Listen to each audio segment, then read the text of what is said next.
এই ভদ্রমহিলা গাড়ি থেকে নামলে তার অ্যাসিস্ট্যান্ট কিছু ভিখারির পোশাক আর একটি বাটি দিয়ে বলে, ম্যাডাম আপনি এত বড় লোক হয়েও কেন এই ভিখারি বেশ ধরেছেন? অন্যদিকে ভদ্রমহিলা বলে, শুনেছি আমার একমাত্র ছেলে আগামীকাল বিয়ে করতে যাচ্ছে, তাই আমার ছেলের হবু স্ত্রীকে আমি পরীক্ষা করতে যাচ্ছি।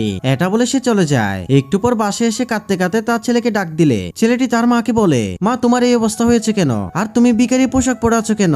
অন্যদিকে মহিলাটি বলে, বাবা আমরা গরিব হয়ে গিয়েছি, আমাদের কোম্পানিতে আগুন লেগে সব পড়ে গিয়েছে, আমি 2 দিন ধরে কিছু খাইনি, আমাকে কিছু খেতে দে। এরপর ছেলেটি তার মাকে ভিতরে নিয়ে এসে কিছু খাবার দিলে সে রাক্ষসের মতো খেতে থাকে। এরপর মহিলাটি তার ছেলের হবু স্ত্রীর সাথে হাত মিলাতে চাইলে অহংকারী মেয়েটি বলে, এই ফকিন্নি তুই ভাবলি কি করে তোর সাথে আমি হাত মিলাবো? তুই আমার বাসার কাজের মেয়ের হওয়ারও যোগ্য না। এরপর ছেলেটি বলে, তুমি আমার মাকে অপমান করছো কেন? তখন মেয়েটি বলে, চুপ কর ছোট লোক, তুই বড় লোক বলে তোকে আমি বিয়ে করতে চেয়েছি, কিন্তু দেখতেছি তুই তো ফকিন্নির ছেলে। এরপর বন্ধুরা কি হয় সেটি দেখার আগে তুমি যদি তোমার মাকে ভালোবেসে থাকো ভিডিওটা একটি লাইক দিয়ে চ্যানেলটি সাবস্ক্রাইব করো এবং কমেন্টে তুমি কাকে ভালোবাসো লিখে যাও।